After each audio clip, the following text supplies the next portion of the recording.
చాలా మంచి క్వశ్చన్ అడిగారు హేమంత్ గారు. సో దీనికి చాలా రీజన్స్ ఉన్నాయి. ఒక ఉమెన్ ప్రూవ్ చేసుకోవాలి అనేది ఉంది చూడండి, అది బై డిఫాల్ట్గానే బై బర్త్ ఒక అమ్మాయి అనగానే తను ప్రతి పనిలో ప్రూవ్ చేసుకోవాలి, ప్రతి దాంట్లో ప్రూవ్ చేసుకోవాలి. సే ఫర్ ఎగ్జాంపుల్ ఇప్పుడు చిన్నప్పుడు ఎక్కడికైనా వెళ్ళాలన్నా ఒక తోడు ఇవ్వాలి. ఎందుకు అంటే తన మీద ఎవరికి నమ్మకం లేదు. సో అది రెండు రకాలుగా అయి ఉండొచ్చు, తన సేఫ్టీ ఆలోచించి అయి ఉండొచ్చు, లేకపోతే తన మీద ప్రేమతోటే, నేనేమి ద్వేషంతో అనట్లేదు. సో తనని ఎలా చూస్తాం మనము అంటే చాలా వాల్యుబుల్ థింగ్ లాగా. అట్ ద సేమ్ టైం మనం ఏం చేస్తున్నాము, సమర్థతని తగ్గించేస్తున్నాం. మనం ఎప్పుడైతే తనకి ఏదైతే ఇవ్వాలి అనుకున్నటువంటి ఫ్రీడమ్ అనేది ఇవ్వట్లేదో ఇండైరెక్ట్గా మనం తనని రెస్ట్రిక్ట్ చేస్తున్నట్టు అనమాట. సో ఇప్పుడు మీరు అడిగా చూసారా ప్రతి దాంట్లో ప్రూవ్ చేసుకోవాలి అని, ఎందుకంటే ఎవరికి తన మీద నమ్మకం లేదు. ఇప్పుడు ఫర్ ఎగ్జాంపుల్ ఇంట్లో ఇన్ఫ్యాక్ట్ చెప్పాలి అంటే ద వర్స్ట్ పార్ట్ ఈస్ తన మీద తనకే నమ్మకం పోయిన వాళ్ళు చాలామంది ఉన్నారు. తన మీద తనకు నమ్మకం లేని వాళ్ళు అన్ని జెండర్స్లో, అంటే లైక్ మేల్ ఫీమేల్ ఇద్దరిలోనూ ఉన్నారు. కానీ right, that there could be many reasons for that. Failures అయి ఉండొచ్చు, వాళ్ళని వేరే వాళ్ళు చూసే విధానం అయి ఉండొచ్చు, ఏదైనా అయి ఉండొచ్చు. కానీ మీరు ఒకటి అబ్జర్వ్ చేయండి, ఏదన్నా కొత్తది చేస్తాను అంటే ఫ్యామిలీలో, సో ఒక మేల్ అనేటప్పటికీ తనకి ఇంకొక ఛాన్స్ ఉంటుంది. అదే ఒక ఫీమేల్ చేయాలి అనుకోండి, ఏం అవసరం లేదు, నువ్వు ఆల్రెడీ చేసావు కదా, ఫెయిల్ అయ్యావు కదా, ఓకే మేబీ మేల్ని అంటుండొచ్చు కానీ తనకు ఒక ఛాన్స్ ఇస్తారు. ఎందుకంటే లేదు నేను చేయాలి అనుకొని చెప్పారనుకోండి ఇంకేమన్నారు.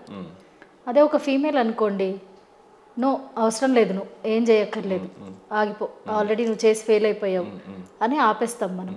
ఓకే, సో ఈ నమ్మకం లేనటువంటి ఈ విధానం ఉంది చూసారా, తల్లిదండ్రుల నుంచి మొదలవుతుంది. ఇది ఒప్పుకున్నా ఒప్పుకోకపోయినా నిజం.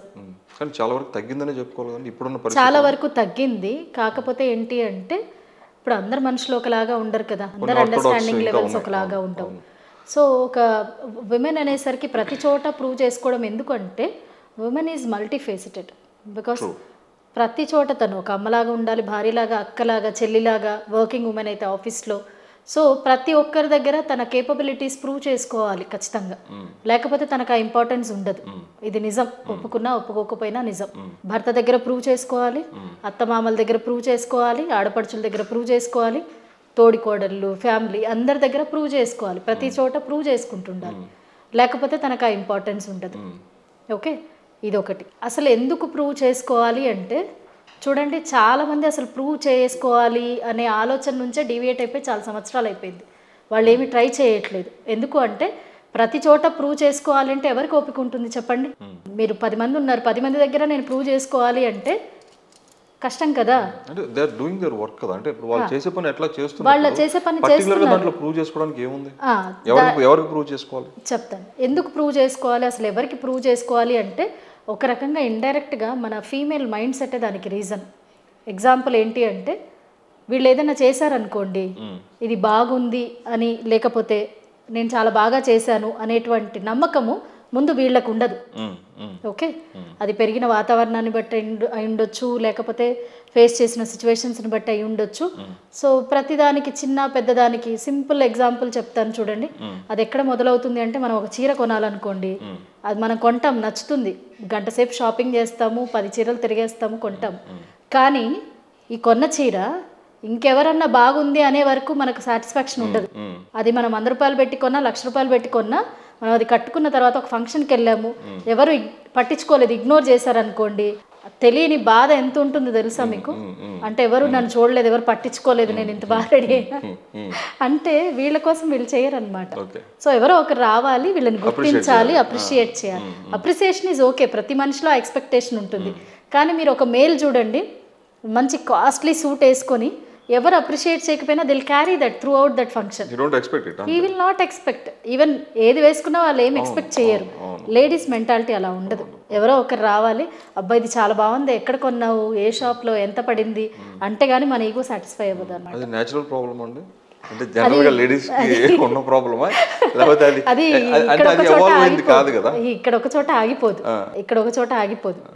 అది ఎలా ఉంటుందంటే ఫ్యామిలీలో ఇప్పుడు వంట చేస్తారు కదా, అది చాలా బాగా చేస్తారు, ఆ వీడియో చూసి ఈ వీడియో చూసి పక్కింటి ఆంటీని అడిగి, ఎదురింటి ఆంటీని అడిగి, బ్రహ్మాండంగా వంట చేస్తారనమాట.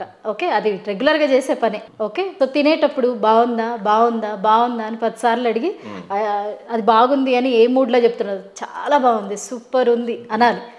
బాగానే ఉంది అంటే సాటిస్ఫాక్షన్ ఉండదు. సో సాటిస్ఫై అవ్వవు అనమాట.